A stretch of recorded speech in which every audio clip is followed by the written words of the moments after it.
Welcome to the Mad Ones. I'm your second time this week, and boy, am I tired, host Cam Harless. And my guest co-host for the night is a man you may know. Be it awesome tattoos, punk rock, going against the current, or venturing into orthodoxy, he's pretty cool. So this is Buck Johnson, aka Buck Rebel. Thank you for guest co-hosting with me, because I can't do anything by myself apparently. Well, I know how that part goes, but yeah, thanks for having me here. I think it's the first time I've ever co-hosted on a show that I wasn't ever normally a part of. I've had some kind of like duo type things where we get together from time to time, but this is a first for me, so I'm honored. Thank you, Cam. Hey, well, I thought it was funny because I did a show Tuesday as well, and that was with a guy I'd been on his show, but he'd not been on mine yet. So you're one of two people so far who I asked to guest co-host before you'd have even been on my show. So I think you should take that as the compliment that it is. Yeah, I was just gonna say, I think that's a compliment because it means you trust me enough. Like if I've never been on before, I'd be thinking, I hope this guy knows what he's talking about. I hope he's okay. But so thank you for at least having the faith in me. Absolutely. I'm like I said, I'm really thrilled you're here. So before we get started, this show is 100% brought to you by fans and patrons. So hit like, subscribe, and share the show with your friends. There are all sorts of topics that we've covered, and some of them are more interesting than others, but some of them might hit you right in the right place. So share them with someone you may know who might gain something from them. Also, best way to kind of help this show continue and go along and get better is if you join our Patreon. If you join our Patreon, you will get an occasional early episode, a Zoom hangout monthly, and my eternal gratitude, which is costly. But if you go to patreon.com/themadOnes, you can join there. And if you want to rep me for real, you can wear any of the shirts that I design. You can go to wearethemadOnes.com/store to pick those up. There, housekeeping over. Oh, wait, no. Hit like, subscribe, bell icon, all that stuff. So let's get going. Joining us tonight is a very smart man. He's a professor of comparative religion at Miami University. He's a TikToker, a researcher. His work is absolutely fascinating, and I'm so thrilled to be able to talk to him tonight. He may be one of the most empathetic people on the planet, a studier of fringe radical groups that you may call hate groups. Please welcome to the show, Dr. Hillel Gray. How you doing? Greetings. Thanks for the introduction. Can I start by objecting to your introduction, or should we just let you start the show? Go ahead. Object. I would not claim to be an empathic person in any particular special way. I don't think that's not necessarily my flex. I believe that empathy is very important, and I try to train myself and other people to do it. I do think I have some impulse control, so I do have the ability to not act and to not condemn people or praise people if I'm trying to avoid that.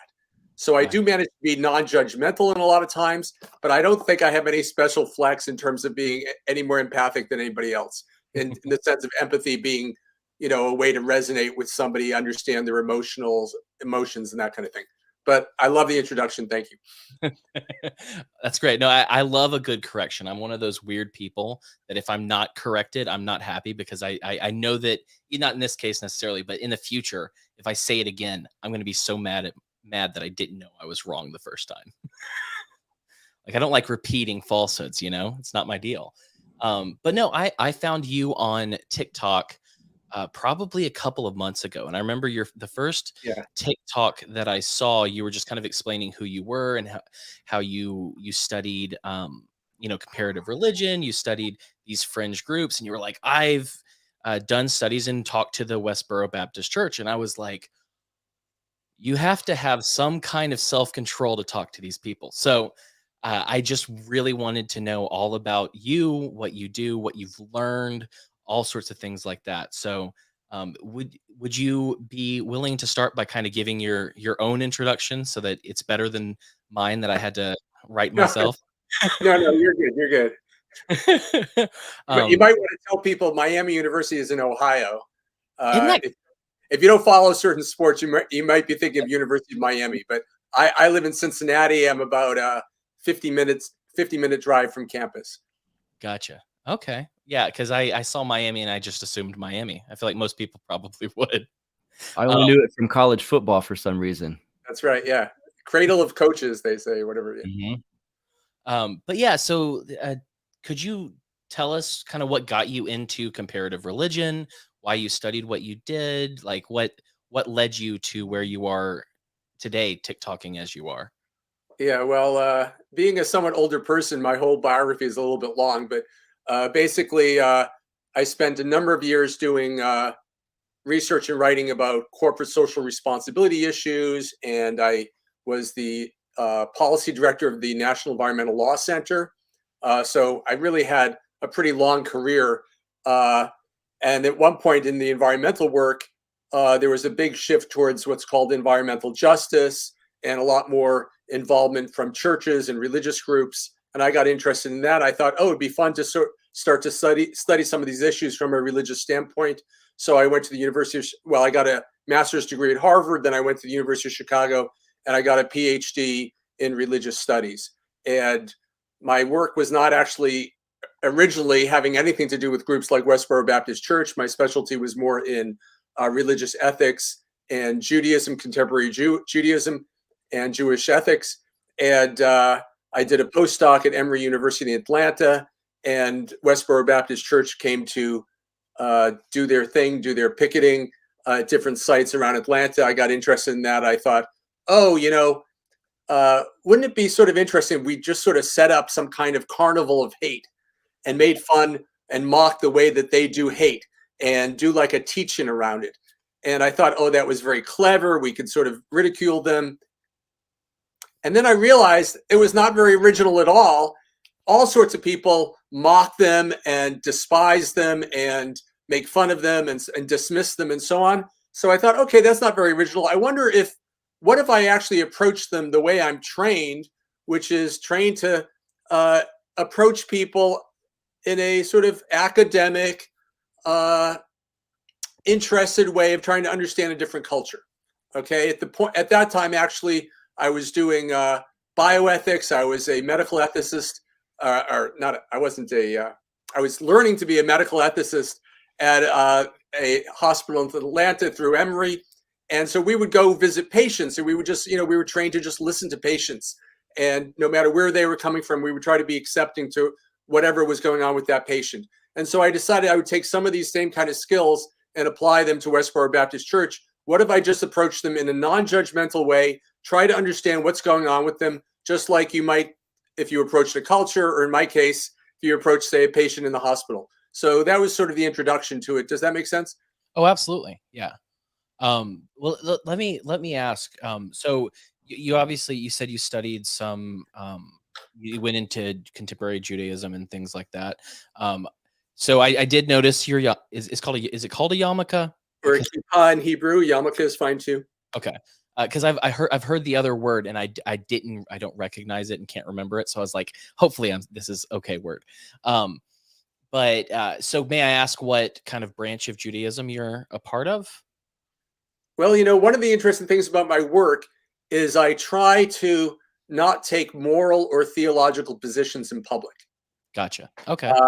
And so part of the thing I mentioned earlier about trying to bracket off my judgments from other people, especially the people that we're studying, but also from my students, I do a lot of teaching, is I try to not myself express moral opinions or religious opinions. I try to elicit them from other people and help scholars analyze what's going on. But I myself don't really say much about my own religious beliefs. Gotcha. A lot of people have trouble. I noticed on TikTok, a lot of people have trouble wrapping their heads around this idea, like, how can I be showing that I have Jewish identity, but not actually saying anything about my beliefs? So it's particularly easy as a Jew because there's a bit of a distinction, I would say, in the Jewish world between what you believe and what you practice, right? So you could be wearing one of these things and have a very wide range of beliefs. You could be very liberal, you could be very conservative or fundamentalist in your religiosity.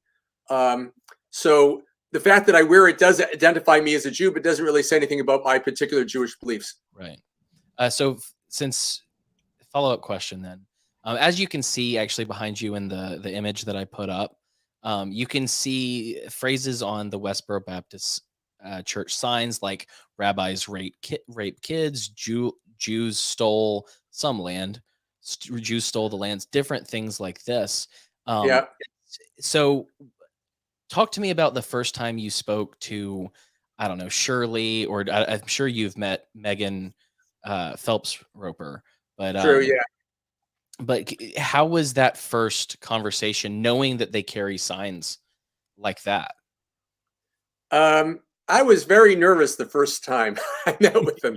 I've studied anti-Semitism, and even though in some ways I was sort of excited to meet a group that was so anti-Judaism, um, uh, you know, uh, there are a lot of people in the world, I would say, who are anti-Semitic, but I don't necessarily feel they're necessarily safe to talk to. Right? At Westboro Baptist Church, they are protesting in what is a physically nonviolent way. So I was nervous about meeting them, but I wasn't like physically nervous about meeting them, if that makes sense. Right. And so actually the first time I met with them, I at Emory, I found a person who was a specialist in difficult conversations. And there was like she was part of a network of people who were sort of hosting difficult conversations on college campuses called the National Coalition Building Institute. And I actually sort of helped prepare with her. And then she actually sat with me during the first conversation I had with the Westboro folks. And I was pretty nervous. They're actually quite friendly people for the most part. Yeah. There's it's a small church, but they have different personalities. But the first group of people I met, there were four of them, and they were quite chill, relaxed people. They were pretty easy going.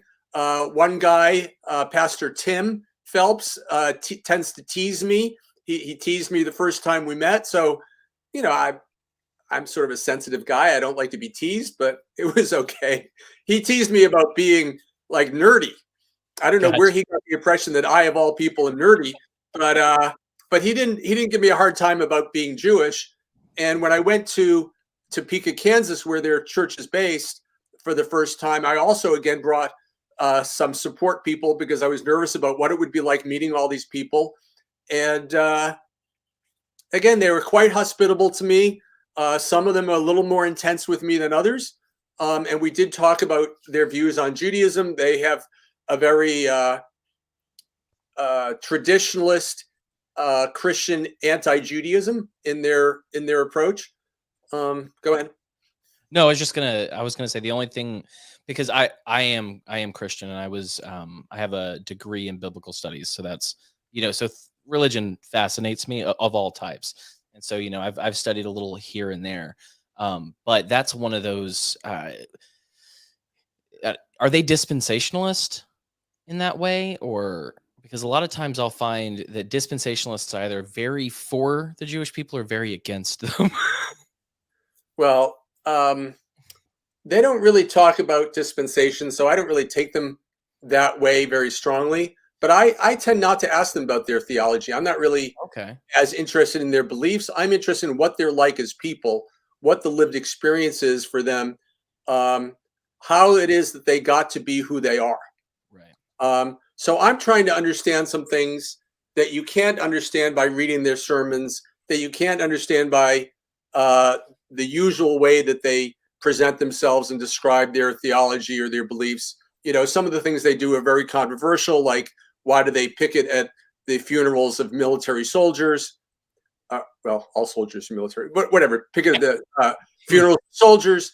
What I try to do is ask questions that other people are not asking them, and that's really what I'm looking at. But they definitely are very geared towards the end times. They believe that any moment there might be the second coming, or however they would refer to it. They often refer to the book of Revelations. Actually, there are 7 pastors now, or preachers. But Tim, the guy I happen to mention, really is very focused on their eschatology, on their beliefs about the end times. Yeah.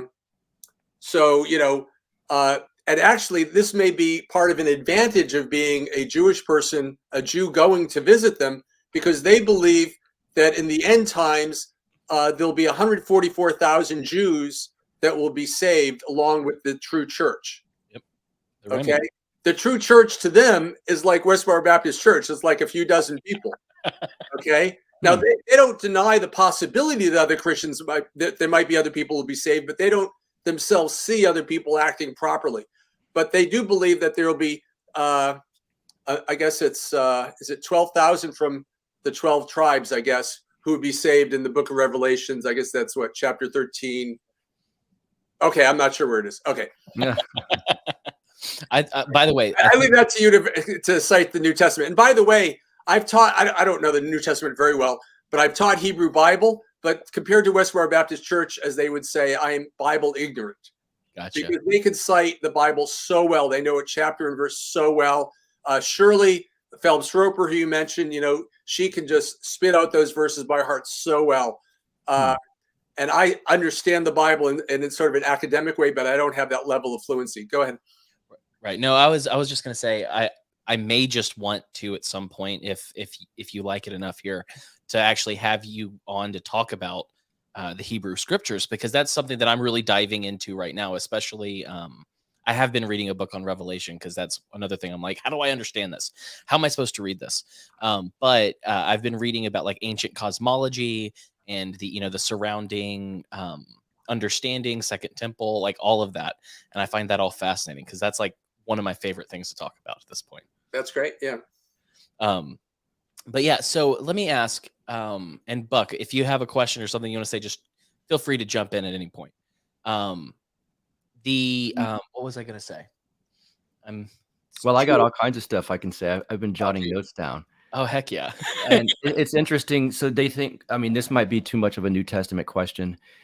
They think that they are the one true church, and they're well versed on this, on the New Testament. But I would assume they have to understand that that sect of Christianity is not the church from the book of Acts, correct?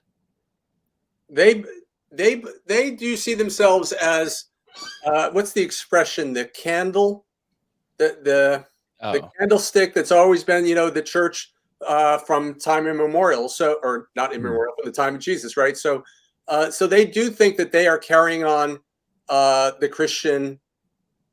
They are the true Christian elect, right? So they have a 5-point Calvinist approach.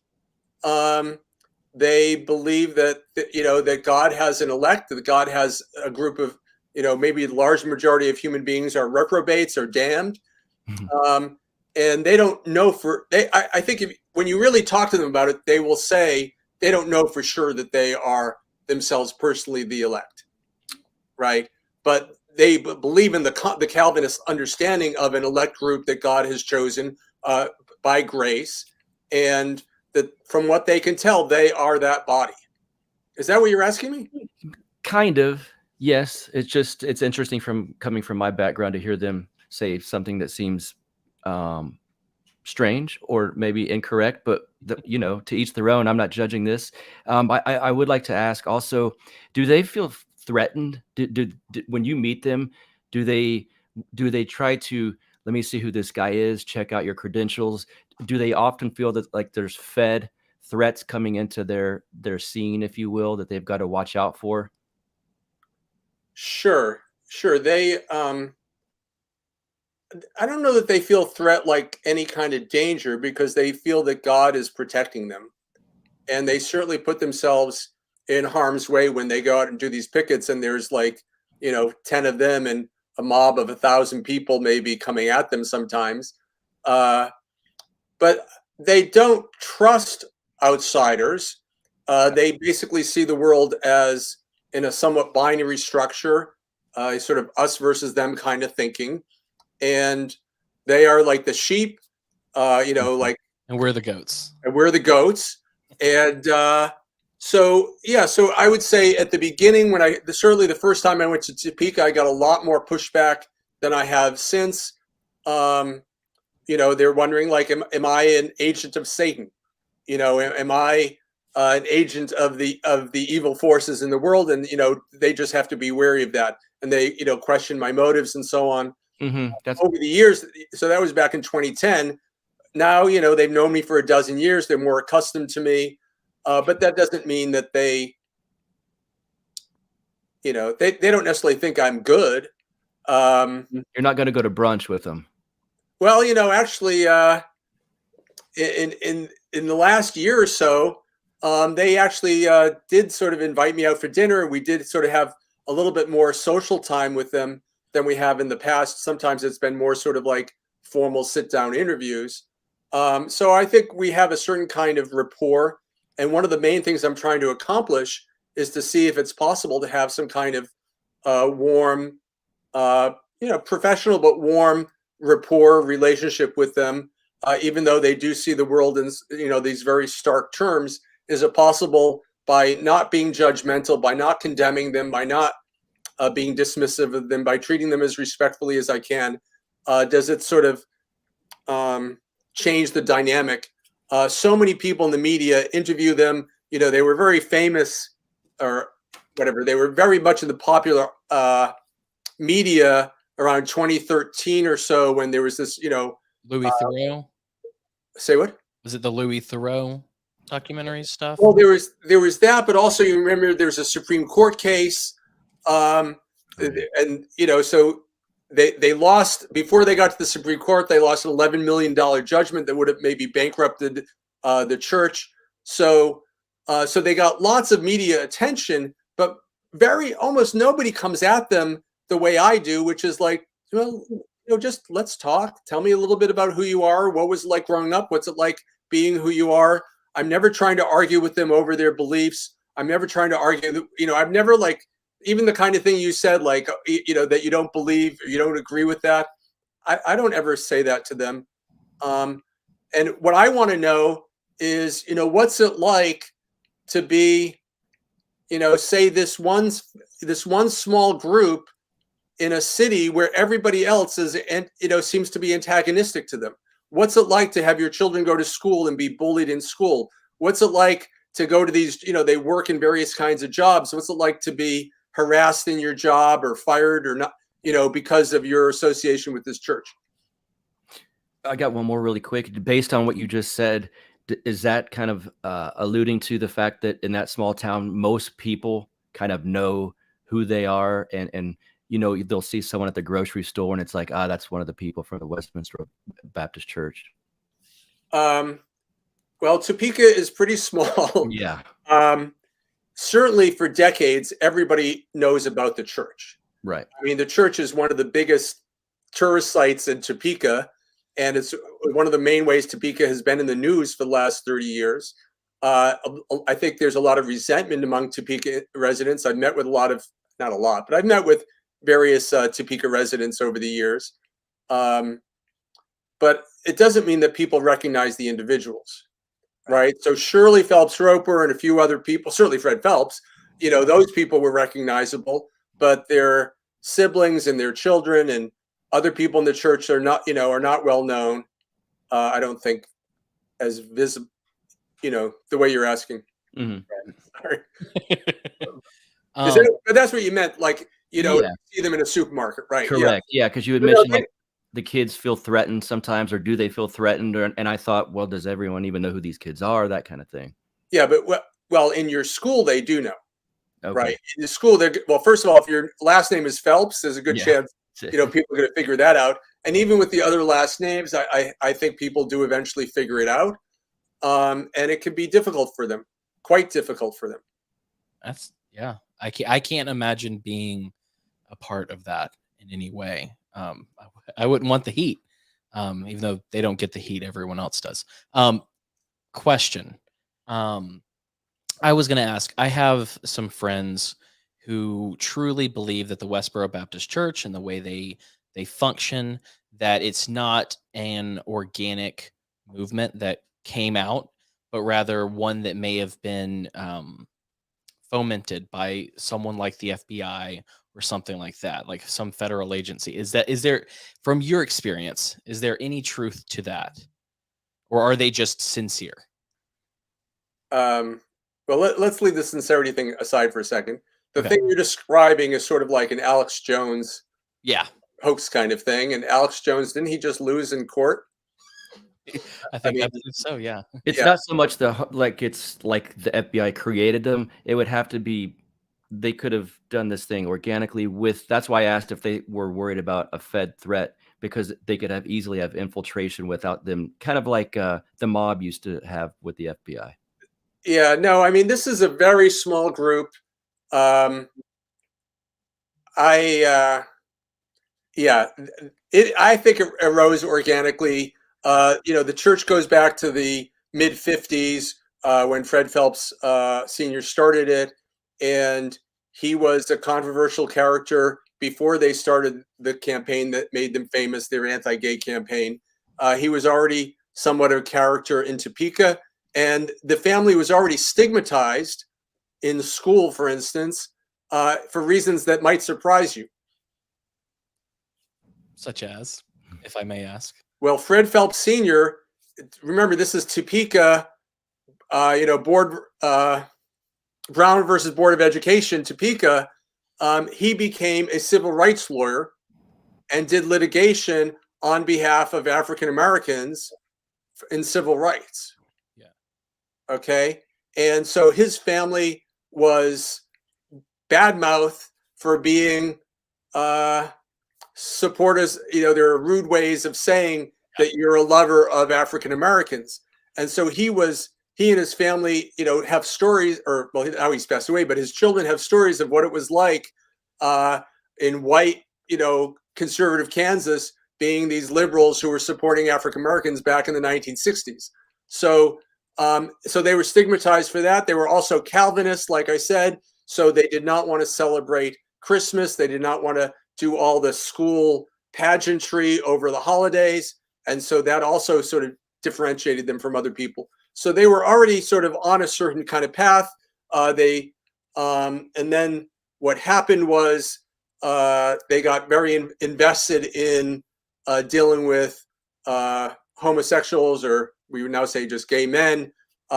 In Topeka, they got very invested in that. They started to do a little bit of protest. They got a lot of pushback. So then they pushed back, and it ended up blowing up. So I think it's from a sort of historian kind of standpoint, it's very easy to see how they developed and how it sort of escalated. Yeah. Do you think that this is kind of to the sincerity question, I guess? Do you think that they have done things as high profile as they have done because it's like a true belief that they need to do it, or did they get sucked into the fame or infamy of it? Well, let me ask you a question. When you see various preachers who are famous, other Christian preachers, leave Westboro aside, you see various preachers who become very, very famous, and they can then pull together a football stadium or something, right? Or they have their own broadcast channels and, televangelists and so on. Are they insincere because they like to get press and they want to get press and they try to get more press? Not necessarily. I'm just wondering what their mindset is. I'm not right. So I can't read into their minds, right? Yeah. And so as a person in religious studies, with sort of an anthropology, sociology kind of orientation, we don't try to necessarily figure out what's going on in somebody's mind, right? But it isn't hard to understand that if you are trying to get your message out and you realize there are certain things that are helping you get your message out, you're going to continue to pursue those things, right? And the notion that, by the way, again, I'm Jewish, and so I'm a little more accustomed to the Jewish world. The Jewish world doesn't do this.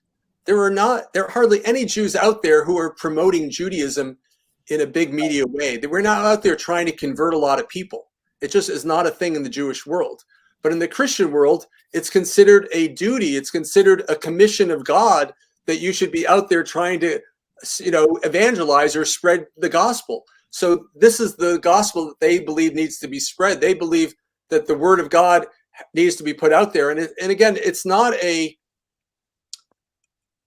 Westboro Baptist Church is anachronistic, but they're not a new phenomenon, right? Like the Puritans, who they have a lot of respect for. And, Fred Phelps studied them. You go to his library, you see all these writings by Jonathan Edwards and other people from that period, they preached fire and brimstone, right? They would have none of this, prosperity gospel or positive kind of evangelical thing, right? They would have none of that. They were preaching sin and repent and repentance and so on. And that's the tradition that I think Fred Phelps, the founder of the church, saw himself in, and that's what they're continuing. That means you're about to be progressives. Wait, say more. What do you mean? Because the modern progressive movement is basically formed from the Puritan movement by preaching sin. If you're not going to live like this, or if you believe this and I disagree with you, you're canceled. That's funny that the Westboro Baptists kind of have the same lineage as neocons and Puritans. Interesting. Yeah. Yes. Yeah. That whole Woodrow Wilson and his social gospel, like dude was a Puritan. Yes. So fascinating seeing Yep. these kind of threads throughout history. Yes. All right. No, do you have any comment on that? No, but they're an interesting group. In some ways, they're very critical of the United States. Yeah. Right. And they believe that the United States has gone over to the side of sin.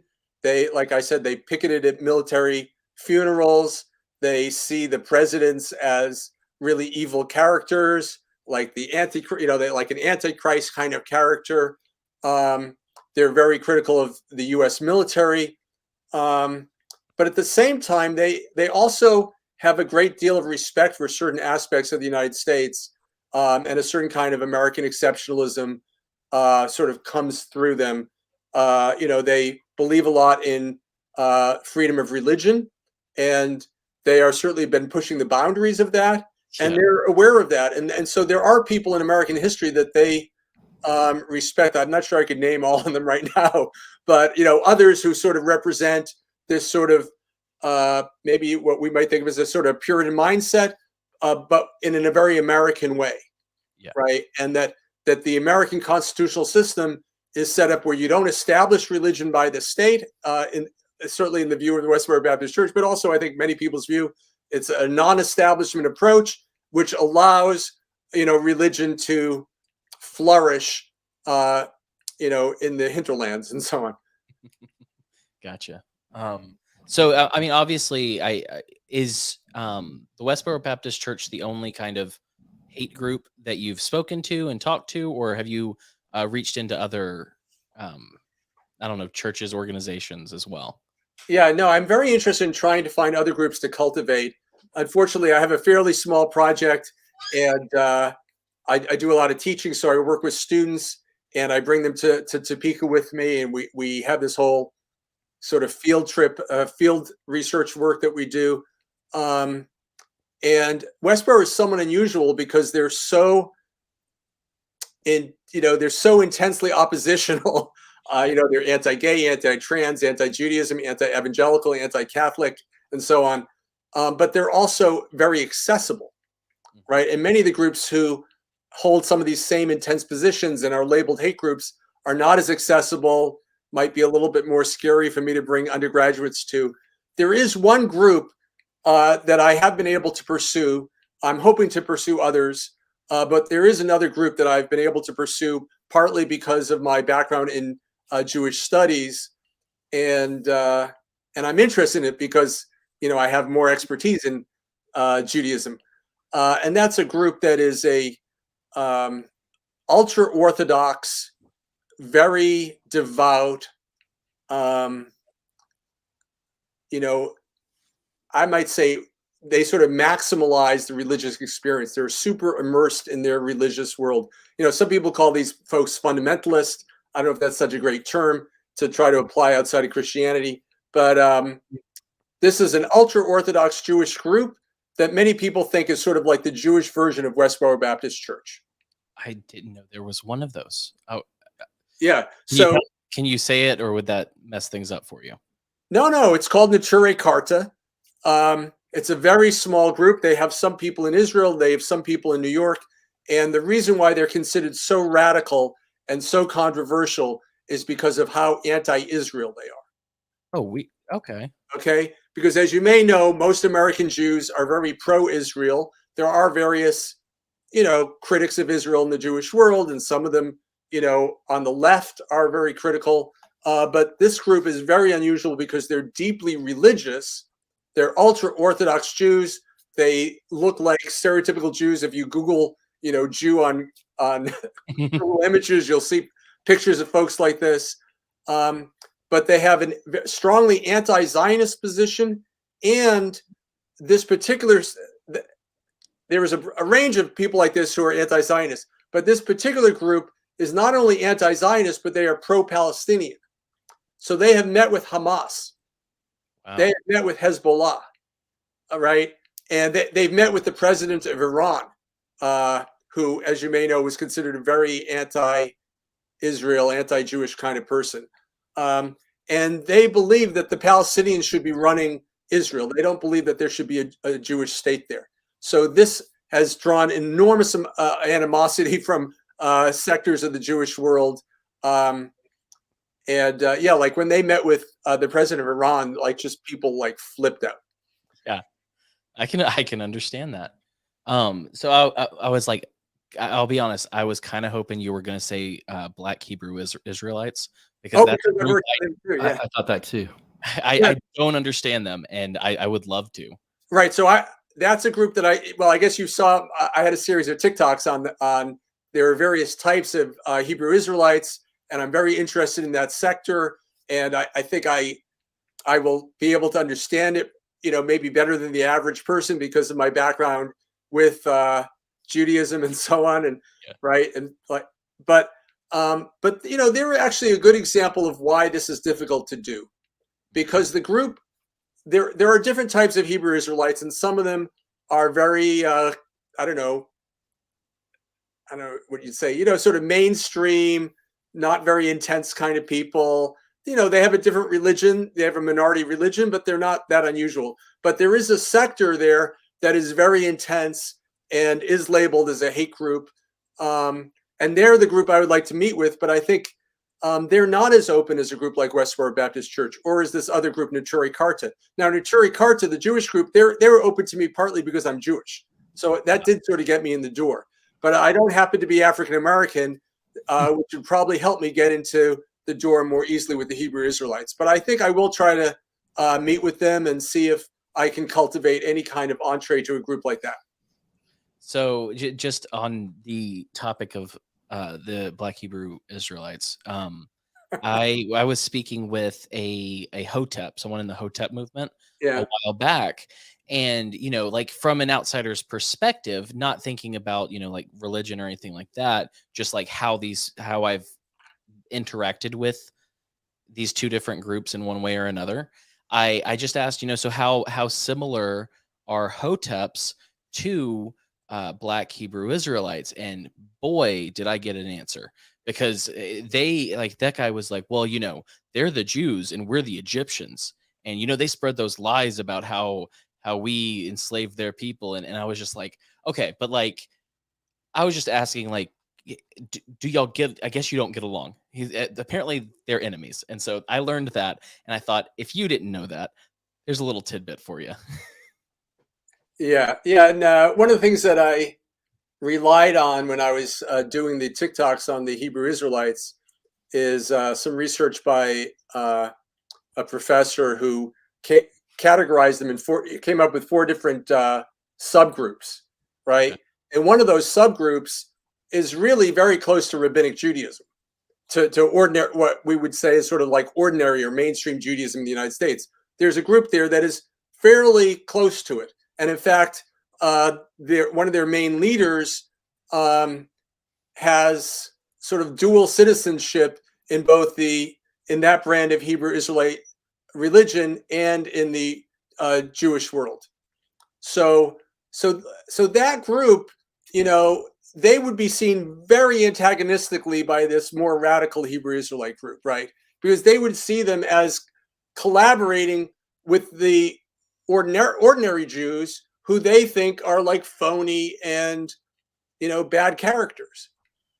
So, the radical Hebrew Israelites, they think they are the true Hebrews, or the true Israelites, the true Israel, and that the Jews, the people we call the Jews, are phonies. Is there a split when that would have happened, like in history, in their minds, when the ones that we, like you say, we would call Jews are phonies? Was there a moment in biblical history when that delineation happened? Yeah, I'd have to go back and sort of trace it. I'd be careful about. I should be careful what I say in public here, but yeah. So they believe. I don't know if it's so much in biblical history, sort of post-biblical history, that the Israelites moved into Africa. Okay, and that the people who you see now in coming out of Europe, say the Jews who come out of Europe, and they're the Jews that they tend to focus the most on, and reasonably so, because those are the majority of Jews in the United States. They see those Jews as Europeans, that they are not racially the way the Israelites were, and so so they have various sort of, I might say, an alternate history or a sacred history to explain this. So they do have again, it's not an academic history, but they do have a narrative that explains how they became, how they are drawn from the Israelites, and how the people who we think of as the European Jews are not. Gotcha. So they do have, and you'll see them argue over history points with people who confront them. That's so wild, because Hoteps do that as well. Like there's a whole separate history that they talk about. Also, I had someone who grew up in the Nation of Islam on the show not too long ago, and like all of the different history they have, and all of these, it's so incredible to hear, because I'm not saying that none of it is true, but it's just wild that there's so many views of history that something has to be wrong. Mm-hmm. Right. And for somebody like me, I'm not so interested in trying to adjudicate or evaluate their claims. Right.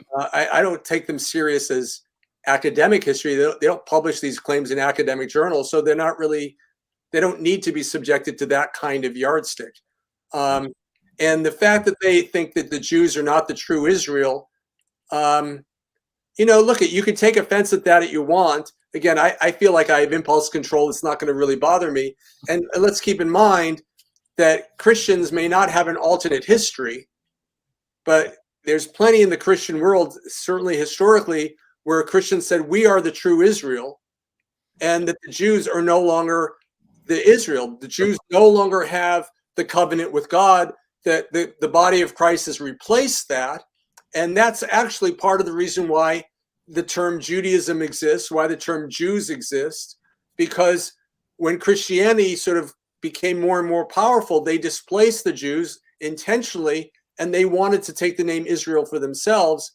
Historically, or in ancient times, Jews would have called themselves the people of Israel. Mm-hmm. They wouldn't have called themselves Jews. So, yeah, Christians don't have an alternate history, but they have an maybe a somewhat parallel view of dismissing certain aspects of Jewish claims. Oh, for sure. I have a question about the hate group designation, because, and forgive me, I forgot the name of the Jewish sect that doesn't like. Yeah. Okay, did you say they're considered a hate group? I believe the last time I checked, if you go to groups like the ADL or the SPLC, that you will see them there listed as a hate group because of the way that they approach their anti-Israel.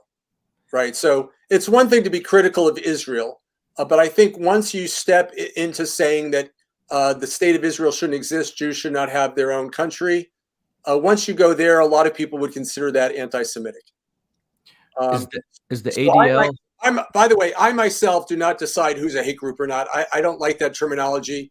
I know Westboro Baptist Church, they're offended by that. They don't think what they're doing is hate. They think that they are loving people. They are loving people by telling you about your sins. And so, and certainly in Notori Carta, they don't consider themselves a hate group. Yeah. And go ahead, Buck. Sorry. No worries. I just, does the ADL, is that kind of the end all be all of hate group designators? Because I've actually never studied this, so that's why I'm curious. I mean, yes, they're the ADL, the SPLC, they're pretty common for people to cite in terms of what's considered a hate group. But in my world, like in religious studies, we don't consider that like an academic term. Yeah, sure. Right, so, right. So I would never myself trying to decide who's a hate group or not. That wouldn't make so much sense to me. And is there designation for that kind of wide ranging? Because again, I've never looked too much into it. Like, say, if there was an Israeli group that hated on Palestinians, would they be considered also a hate group by the ADL?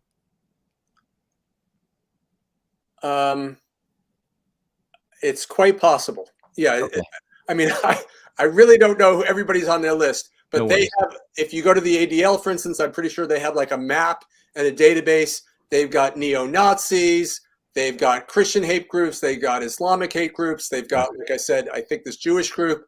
They certainly have a wide range of different kinds of groups that they think are fomenting some kind of bigotry or prejudice in different ways. Like there are Catholic groups. I have a weekly discussion group on in religious studies that came out of some TikTok stuff, and we just looked at a Catholic group. It's not a Catholic group under the current Pope. They're sort of heretical or what's called traditionalist Catholic, but they were categorized as a hate group because of the way they talked about Jews.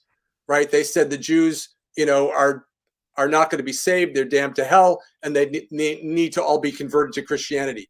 It was not an unusual Christian view, but they held on to that after World War II and the Holocaust. They held on to that after Vatican II, Second Vatican Council. So they're seen in a very negative light. But again, I'm not characterizing them as a hate group. They're just sort of a intense, controversial, oppositional religious group to me. Yeah. So I know that you are primarily in kind of the science of it. You're in the academic sense. Do you think that the term hate group, like as a whole, has utility, or do you think it's just kind of useless? Because it's hard, because sometimes I hear people call like things hate groups, and it's like it seems like, and this is not the SBLC or anything like that, but like people who called other people hate groups who I know didn't say any of the things that they said because it's kind of become a weapon. Well, let me just share a perspective that I have that's very important to me personally. Okay. So even though it's an academic thing, it's a very personal journey for me. I believe that there are a lot of people out there in the world, forget about the fringe groups. There are many people out there who stigmatize other people, hate other people, treat other people as enemies. And there's a very divisive sort of atmosphere, political atmosphere and religious atmosphere. And I believe that there would be some strong benefits potentially to having less divisiveness and less hate out there.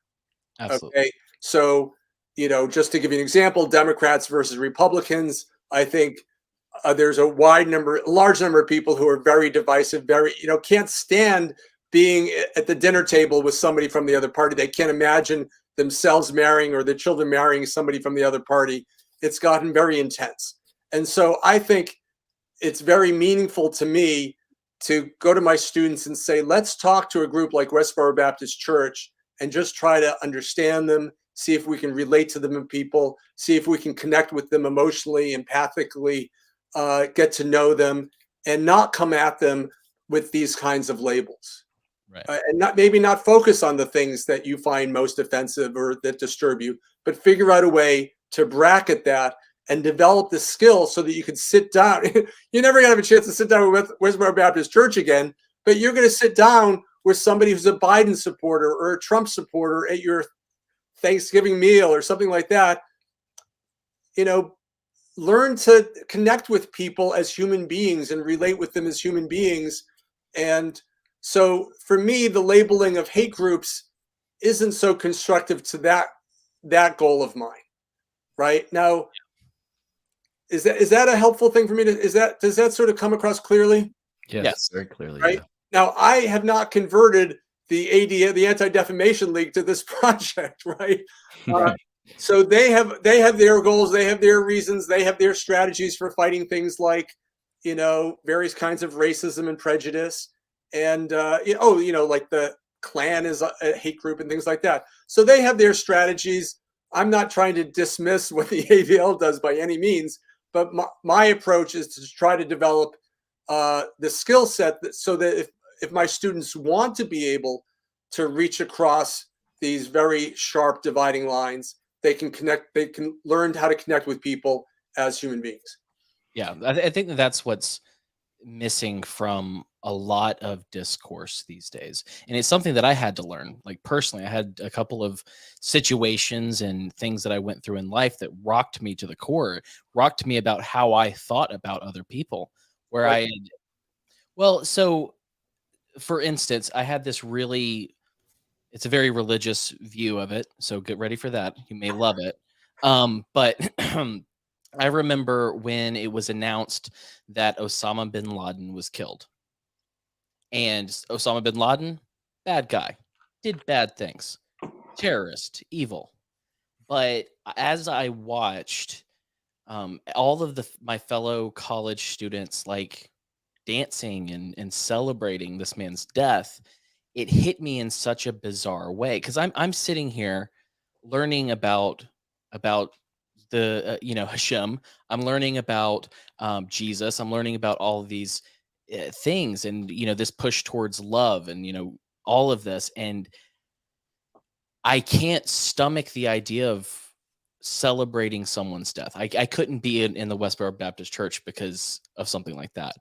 And I didn't, before I had that moment where I went, is this who I am? Have I reduced everyone in this group? And he was obviously not a good guy. And, it's good that he can't do anything to the world anymore. But the idea that I was celebrating someone's death, I rocked me. I was like, this is not who I want to be. Uh-huh. And so I don't remember what my original question was, but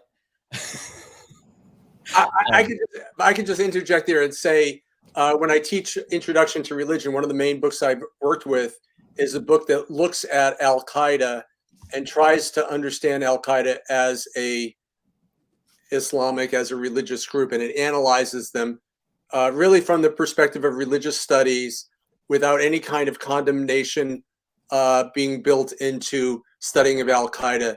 And I think it's a very it has been a very useful journey for a lot of my students to see that, Al-Qaeda can be understood and analyzed as a religious group. And if you remember back, there was so much effort to invalidate them and say, well, they're not real Muslims, right? They are not Islam. And very obviously many Muslims wanted to distance themselves from that. And people do that with the Westboro Baptist Church, or people do that with this other group that I mentioned, the Cherry Carter. They say they're not real Christians or something. So there's a strong impulse to sort of invalidate those kind of people. And so the kind of thing that you're talking about is somewhat similar to what I've often brought my students through by studying Al-Qaeda. It's funny that you use Al-Qaeda, and that was the moment for me where I was like, how can I be? I don't want to be that person. Yeah, the problem is that you're so old now. Yeah, so old. You're so old that but the current college students, they don't remember 9/11. Right. No, that right? I was talking to. So when I was managing a leather store at one point, everyone always thinks that's funny when I say it because they imagine the wrong kind of leather store, especially with that bald head and big beard. We got you. But when I was working there, one of my employees, I think she was born in like 97 or 98 something. And she was like making fun of herself. And she was like, ugh, millennials. And I was like, millennials? I said, do you remember 9/11? And she goes, no, I don't. And I was like, you're not a millennial then. Yeah. Sorry, that's the cutoff. I have a question before we cut you here on time, or you get short on time. Have you received criticism from people for this approach? Because I find it to be kind of an honest approach. I wish journalists used this approach where you're not necessarily judging, but you're trying to actually get legitimate information and teach people about these groups. Have you received criticism or threats by, people saying you're giving them a platform or something like that?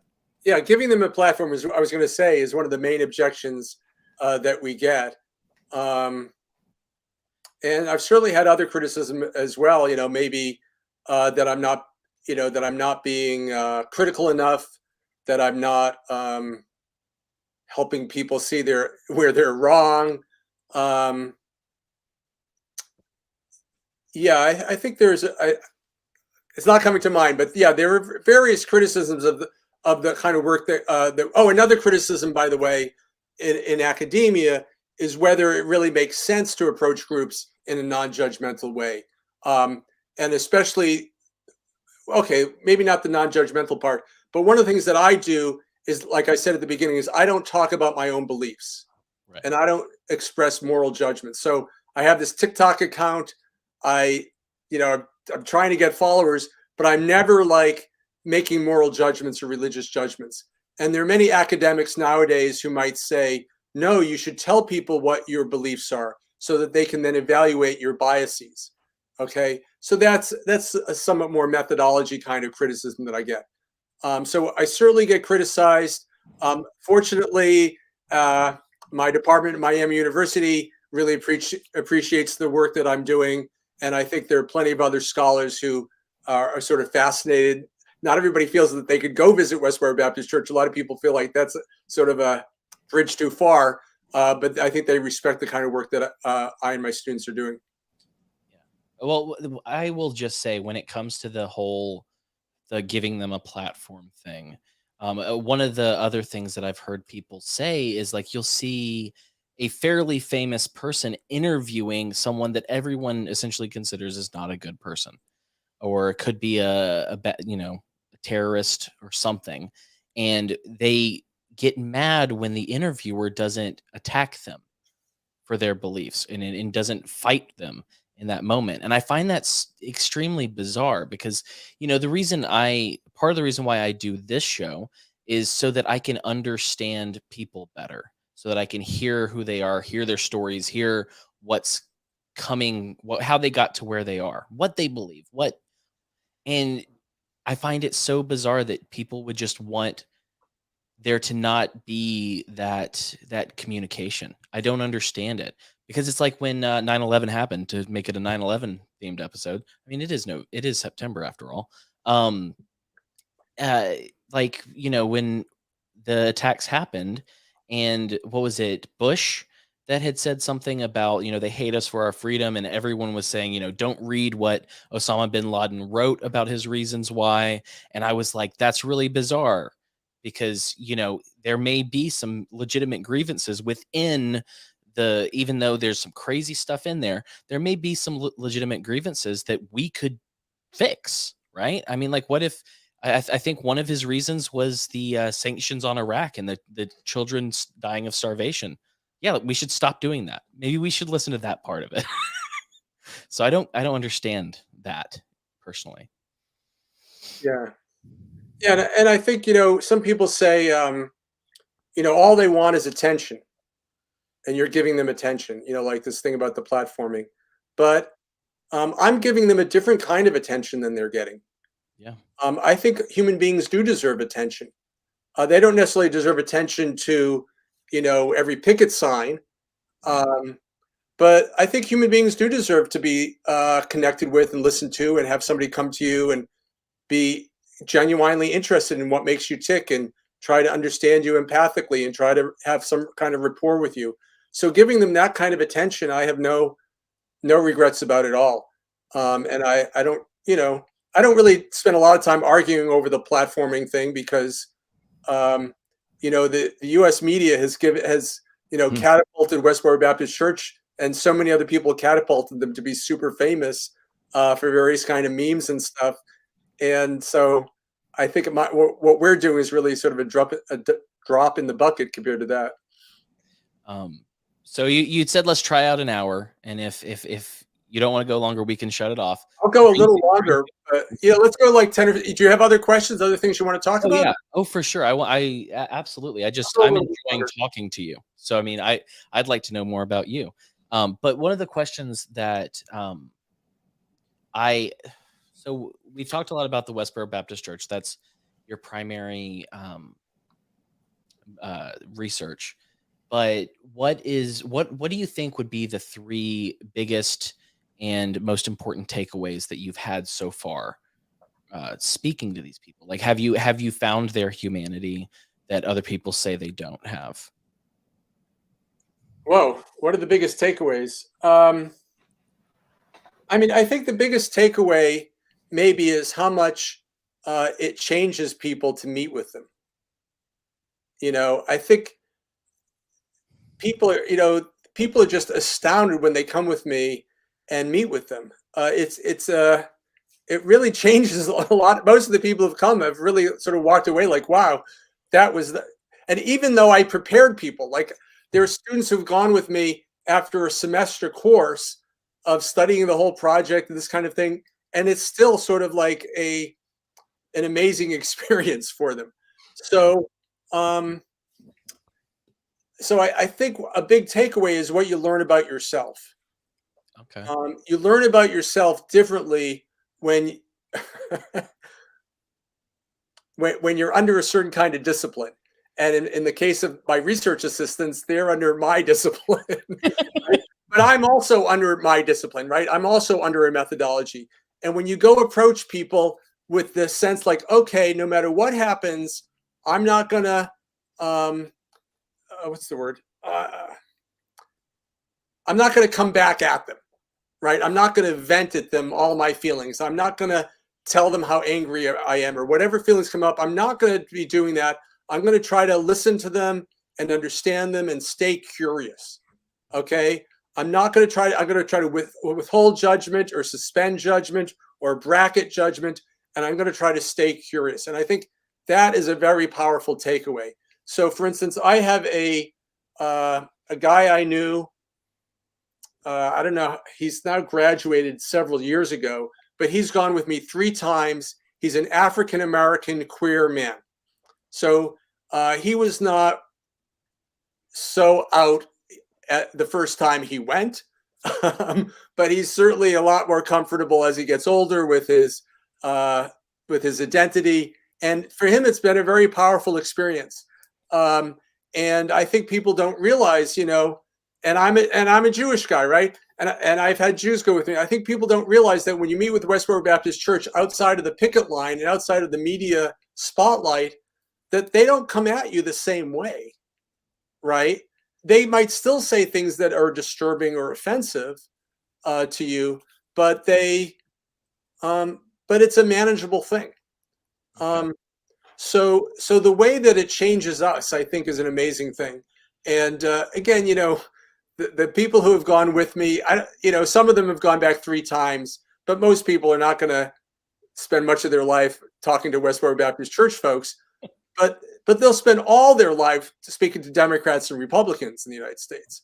And some of them have gone into like social work and law and gerontology and fields that are, where human interaction really matters. So with this, and you having to get over this hump to speak with them and to understand them, and the work you've done, even though you say you're not the most empathetic man that we'll meet, do you have any basic tips that people might use when they're having these conversations with people that they disagree with or people that seemingly hate them? Like, is there any like de-escalation / reconciliation tips? Well, certainly, active listening is something that can be taught, right? So certain kinds of interviewing skills can be taught. There are books that do that. There are training groups that do that. And so the kind of skills that we talk about, you can learn if you study ethnography, anthropology in college. You can learn it through HR. And so there is a whole set of that kind of world. The ability to do perspective taking and to be able to understand somebody else's perspective requires a certain kind of imagination or moral imagination or, maybe theological imagination. And I think the more you study, the more you learn, and the more you put it into educational contexts that really get you to sort of think about how you might understand people from another culture is really important. And so then when you see universities putting less emphasis on, say, the humanities, it makes me a little bit worried, because you want to have people learn how to do that kind of perspective taking. When you see these attacks on something like critical race theory, right? So we could talk about all aspects of critical race theory, and I'm not an expert on it. But one of the things that critical race theory, like many, many different kinds of academic theories, does is it tries to give you some context. It tries to give you some background to sort of enrich how you understand other human beings.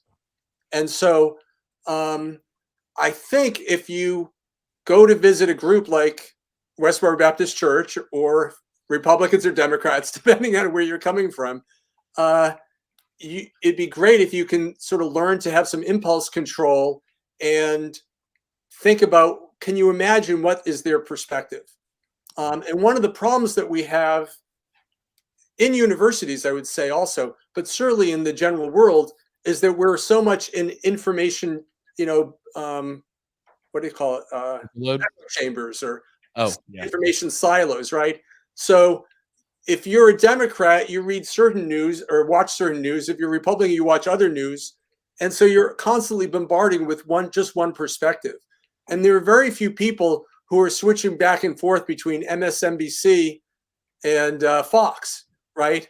Or really spending a lot of time reading, newspapers that are really presenting sort of a richer picture, or people who are really learning how to see the biases in the media. And so people are just being inundated with just one perspective, and they're not being educated enough to even think about where the other person might be coming from.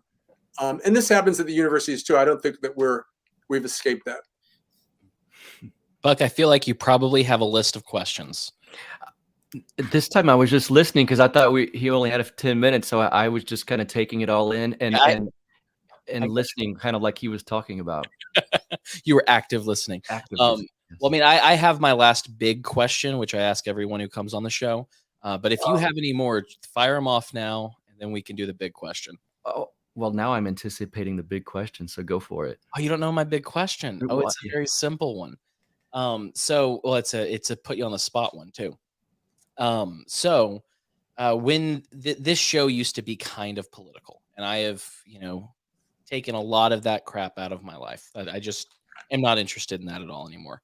But when we shifted to what we are now, which is about story, which is about people, things like that, one of the things I wanted to emphasize is hope, because I feel like there are a lot of people, especially over the last 2.5 years, who have had a lot of just terrible things happen to them. They've lost loved ones, they've lost jobs, some of them lost themselves. But I kind of want to bring things back into focus and bring some hope to people. So I ask this of every guest that comes on, and I'll ask you. So it can be personal, local, global, whatever. What's something right now in your life that gives you hope and helps motivate you to carry on doing what you're doing and making some sort of impact on the world? See what I mean? Very simple. Great question. What's something that gives me hope? Well, okay, I guess this isn't so relevant, but or it's not a big thing. It's okay. But I have a intern this summer who went with me to Topeka to visit Westboro Baptist Church, and found it pretty challenging for various reasons, which I don't necessarily need to go into right now. But it was a pretty challenging personal experience, and did not have a lot of training background in Westboro Baptist Church. She had taken another class with me, but not something related to Westboro. But she came back and she was fired up, and she's working on a campus presentation now. She's working on a poster. to sort of explain this on campus. She signed up for an internship this year with me for the project. Our project is called Empathy and the Religious Enemy. Enemy in quotes. Yep. Okay. And so the fact that she could sort of go through this experience and come out the other side and be fired up and want to continue doing this really means a lot to me, because yeah, I mean, I want to see at least some people sort of understand what we're trying to accomplish and find it a meaningful thing to add to their lives. So that's a good answer. That's something that gives me hope. That's a good answer. I don't know that I could change that many people, but I try to change the people that I can actually be in relationship with. And another thing that gives me hope is, like with Westboro Baptist Church, I feel like with some of the people, my relationship with them is actually pretty close, and they could tell me stuff and I could tell them stuff that we would not have been able to otherwise share. And just the way that some of them have opened up to me has been a really life-altering thing.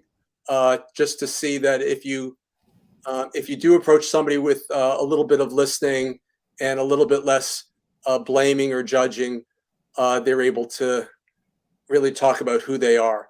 And then I really do think you get a sense of where they're coming from, even if they are a Biden supporter or Trump supporter or wherever they are. Right. By the way, if you talk to Megan, tell her I want to talk to her on my show. I've tried to.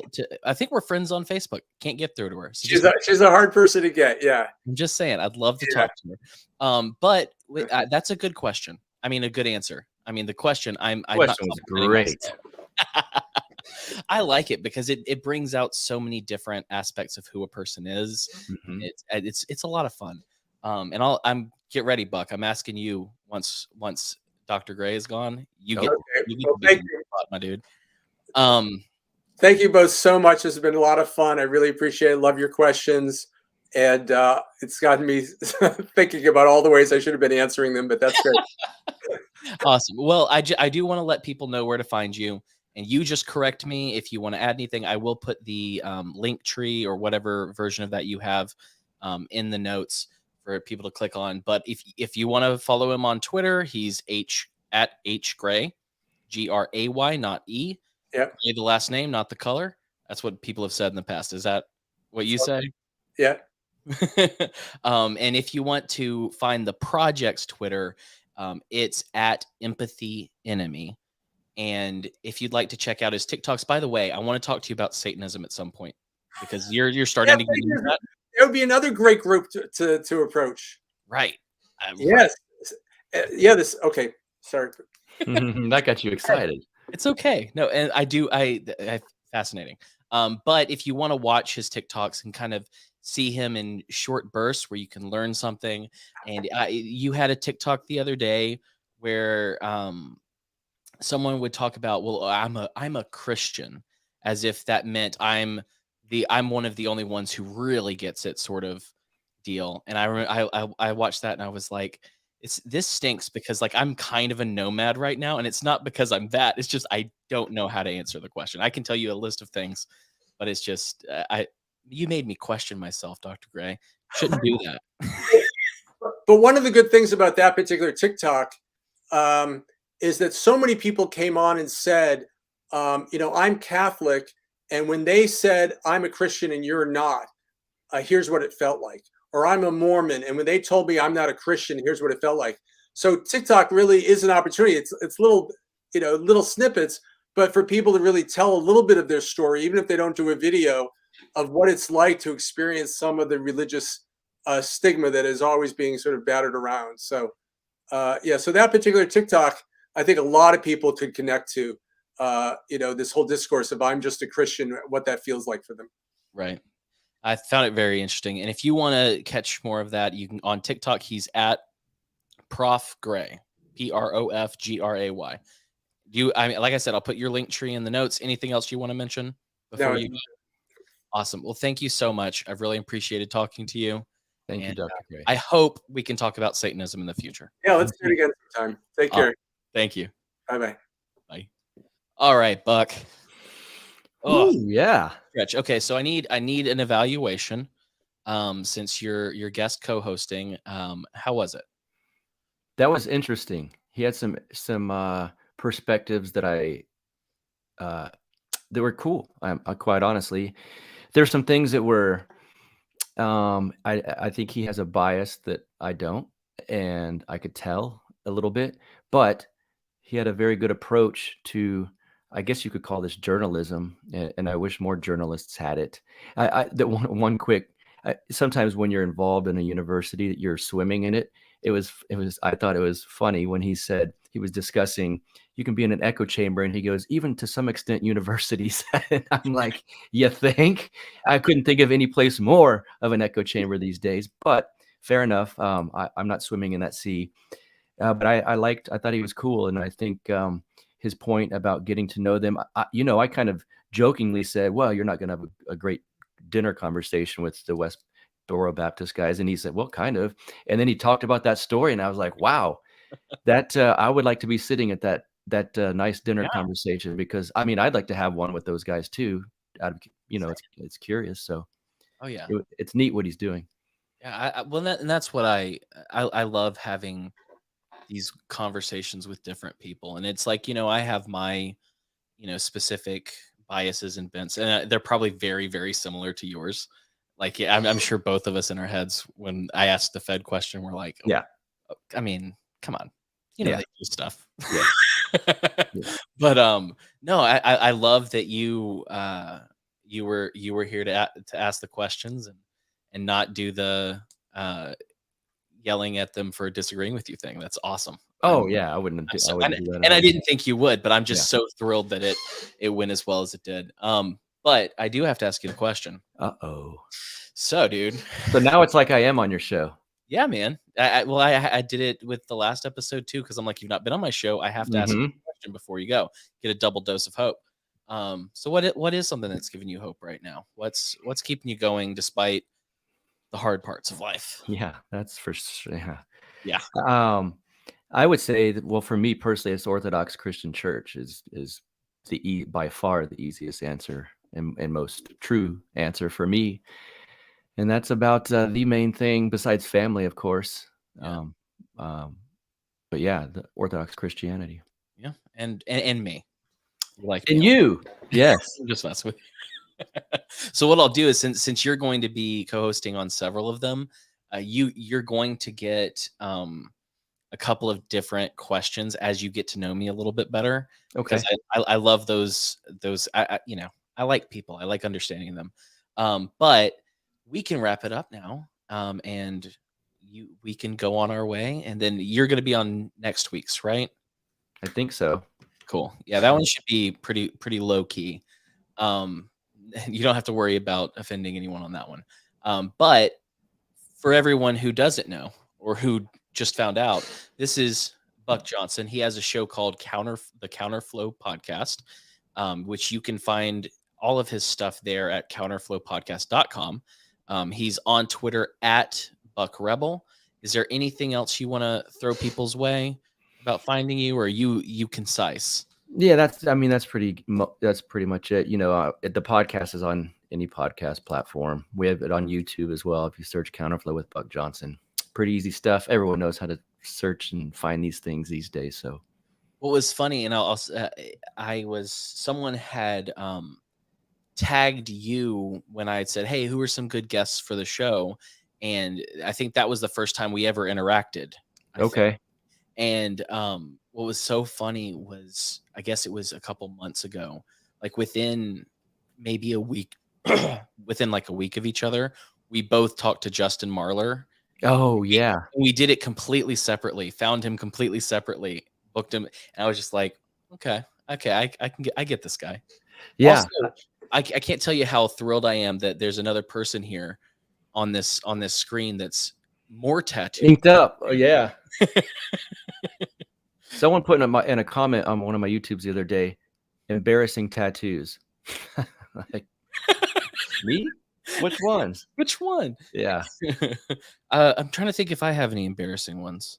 I mean, yeah, I do, but you can't see them. So I thought, how'd he see my tramp stamp? I didn't show it. Right. All right. Well, I've got to tell people what's coming up, and then we can bounce. Next week, Buck and I will be talking to Matt CL. He is a friend I made on TikTok. TikTok's great for finding people, by the way. If you're not on there, I know you're not a TikTok person, Buck, but I'm telling you, you can find some interesting freaking people there. But his name's Matt CL. He's a Bible teacher. He loves talking about theology and teaching people about Jesus on TikTok, and I find that such a fascinating thing, like preaching on the Chinese spyware app. So interesting. Right. Yeah. After that, I'm speaking. I think you're on that one too. We're speaking with Naomi Wright, who, a couple months ago we talked to a guy named Ben Brown, who is the nephew of Cody Brown from Sister Wives, and he grew up on a Mormon polygamous compound. Cool. And so we talked to him about that situation. We talked to him about Mormonism, and some of that stuff is so hilarious to me. But I wanted to come at it from a different perspective because, one of the bad things about Mormonism is a lot of times when you leave, you don't go to Christianity. You don't go to the church. You're right. Drop Jesus altogether, and that's a bummer. But Naomi Wright, her father was I forget the name. I'll have all of that. I'll remember all that by then. I'll send you some stuff. There's some interesting freaking connections to her dad in this thing. But he started his own cult after a famous pastor passed away, and he became a polygamist, and she grew up in that situation. But instead of Ben going away from Christianity in every way, she's embraced it, and she has a ministry that she helps women with. Like I'm thrilled to talk to her. Man, this will be rich. Oh yeah, dude, I love finding people that I can just get the details. Yeah. After that, it officially starts spooky season. So Izzy Centric, or aka Israel Petty, will be coming on the show. He is a self-described demonologist and paranormal investigator, a Christian one. And we're going to talk to him about what he does, things like that. And then after that, Mr. Brian Godawa, who wrote the film, what was the name of it? I'm going to remember it. To End All Wars with Kiefer Sutherland. He wrote that film. He writes books, and this may interest you, Buck. He writes biblical fiction books about and have you ever listened to the Orthodox podcast where they talk about the unseen realm? I forget the name of it. A Lord of Spirits? Yes. So what Brian does is he writes books about different biblical characters using that worldview, that Deuteronomy 32 worldview. So right now I'm in the middle of reading his book, Noah Primeval. And so it's the story of Noah and the flood, but you see the Nephilim, you see these other gods, and it's fascinating. Okay. And so just I let you all know all of that, because he's going to come on and I'm going to pick his freaking brain. It's going to be a lot of fun. That's all I've got besides patreon.com/themadOnes. If you want a shirt, they're really nice. I had to take off one of my old shirts because I used to sell them on Amazon, and those things die so quickly. But the new ones are better. You can go to wearethemadOnes.com/store. I'm on Twitter at HamCarlos.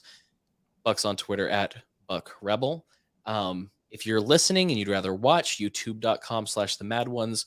We're also on Rockfin, Odyssey, Rumble, essentially anything you can think of, unless it's brand new. And if you'd like to listen instead of look at my dumb face every week, you can go to any podcatcher or wearethemadOnes.com. That's it. Hit like, subscribe, do all the things. Share it with your friends, please. Do it. You got anything to share with any last thoughts for the people before I cut us off? Enjoy the rest of your night. Go have a drink. Yeah, I mean, I bought some bourbon. That's what I'm gonna have. I need to. We should talk about bourbon. Okay, seriously though, I could never really talk Jessica into this, but I have a connection with the master distiller at Angel's Envy. Okay. I want to do an episode, and people want me to do a whiskey episode. Maybe that's us. I'm down. Okay. So for the rest of you, as always, you have a chance to be a light in the world. So go light it up.